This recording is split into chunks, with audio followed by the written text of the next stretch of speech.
100 ఎకరాల్లో ఉన్నటువంటి అవేర్ ఈ రోజున దాదాపుగా 7 టెంపుల్స్ చూశాను. 18 టెంపుల్స్ ఉన్నాయి. 18 ఉన్నాయి ఇక్కడ. దెన్ 30,000 మొక్కలు దాదాపుగా ఇక్కడ ఉన్నాయి. 23,000. దెన్ ఒక లైబ్రరీ, చాలా గొప్ప పుస్తకాలు. 1 మిలియన్ ఇది ఇప్పుడు 30,000 ఉందండి. దీనికి నాంది ఎలా పలికింది సార్ ఇక్కడ? దాదాపు 100 ఎకరాలు నేను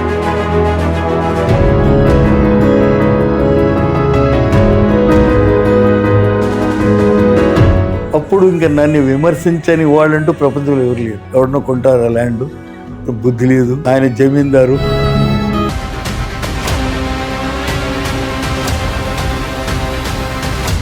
ఫస్ట్ ఫౌండేషన్ ఎక్కడి నుంచి స్టార్ట్ అయింది సార్? అవేర్ బిల్లకల్లు అనే ఊర్లో స్టార్ట్ అయింది. దుర్భరమైన దారిద్ర్యం.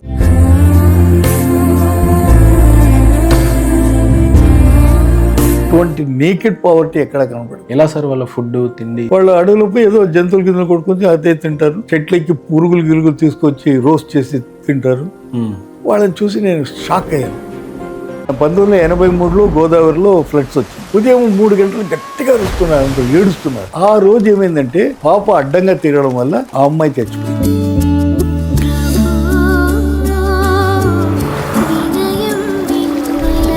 నాకు ఎమోషన్లో అదే నేను హాస్పిటల్ కట్టిస్తాను సార్. 100 acres లో అవేర్ ఏమేమి ఎస్టాబ్లిష్ చేసింది ఇక్కడ స్పెషల్ గా? అంటే ఇది మొదట హ్యూమన్ రిసోర్స్ డెవలప్మెంట్ సెంటర్.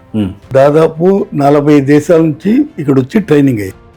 ఎందుకు ఒక క్యాంపస్ లో all type of medical facility పెట్టకూడదు నాకు అనిపించింది. 1 point డెస్టినీ. అమ్మ వాళ్ళు ఉన్నారు, ఎట్లా సార్ ఇది? అవేరు ఇంత పెద్దగా ఎదగడానికి ఎక్కడ కరెక్ట్ టర్న్ పాయింట్ దొరికిందంటే 1977లో తుఫాన్ జరిగింది దిబిసీమ. అప్పుడు మన దగ్గర డబ్బు లేదు, ఏం చేయాలో మాకు తెలియదు. ఆ టైంలోనే మదర్ తెరెసా అక్కడికి వచ్చింది. మదర్ తెరెసాని చూసారండి? అప్పుడు నేను ఏవిస్ రెడ్డితో మదర్ తెరెసా నా గ్రామానికి రాకూడదు. మదర్ తెరెసాని రానిచ్చారా విలేజ్ లోకి? రాని బందర్లోకి. ఛాలెంజెస్ ఎలా ఉన్నాయి, మీ డ్రీమ్స్ ఎలా ఉన్నాయి? తర్వాత ఛాలెంజెస్ నా మీద 7 మార్లు హత్యా ప్రయత్నం జరిగింది. ఏంటి సార్, మంచి చేయాలంటే హత్యలా? ఈవెన్ కేరళలో biggest Ayurveda centre is 4.5 acres. అంతకంటే అక్కడ దొరకదు. 20% of Kerala income is 100 acres లో 18 temples, 23,000 trees, meditation centres, security ఉన్నది. Why can't we get it? అవేర్లో ఈ ఆలోచన వచ్చేప్పటికి I started getting phone call from Paris, Dubai. నేను వితిన్ 4 months లో లాల్ బహదూర్ శాస్త్రి గారి ప్రోగ్రామ్ అద్భుతంగా చేశాను. Super sir.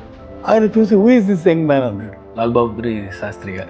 Is from Kerala sir. ఎట్లా అంటే why can't he come and work with me in Delhi? నేను రాజవంశంలో పుట్టాను. మా రాజవంశంలో బయట వాళ్ళతో కలవనిచ్చేవాళ్ళు, ప్రజలతో మిక్స్ అవడానికి వీల్లేదు. Highly controlled life. నేను ఈ కంట్రోల్ లైఫ్ లో ఎలా బ్రతకాలి మనము అని చెప్పి నేను so why can't I renounce my life and become a monk అని. రాజ కుటుంబంలో పుట్టి ఏం వద్దు అని చెప్పేసి అంత ఎర్లీ ఏజ్, యంగ్ ఏజ్ లో, పోనీ 40-45 ఏజ్ లో విసుగు పుట్టింది సంసార జీవితం అని అనొచ్చు. కానీ 24లో what made you to become a monk అంటే సార్, ఎందుకు అలా సన్యాసిగా అవ్వాలను? ఈ డబ్బులు ఇవన్నీ 24 గంటల వ్యవహారాలు ఇది కాదు కదా లైఫ్. లైఫ్ లో ఏదో ఒకటి ఉండాలి దీనికి. అక్కడ నుండి దీనికి వెళ్ళిపోయాను Uttarkashi.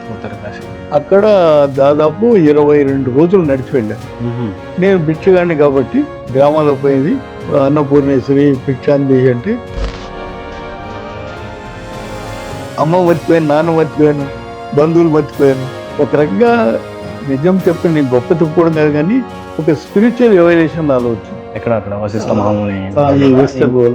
Life is different, what's for way bond అనే పరిస్థితి వచ్చింది. అప్పటికి మా నాన్నగారు చనిపోయారు. తెలియదు, మనకి తెలియదు, ఎందుకు ఈ కాంటాక్ట్ తెలియదు. అమ్మ మంచం ఎక్కింది, మొత్తం ఎముకలు బయటకు వచ్చేసింది.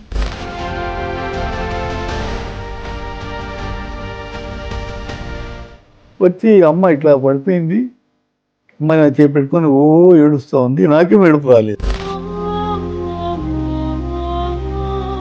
అమ్మ చనిపోయే వరకు నన్ను వదిలిపెట్టలే. అమ్మ ఇక్కడే చనిపోయారు. అందరూ పిచ్చోడు అనేవాళ్ళు, బంధువులంతా రకరకాల పేర్లు పెట్టేవాళ్ళు. 75లో మా మదర్ ఇక్కడికి వచ్చింది.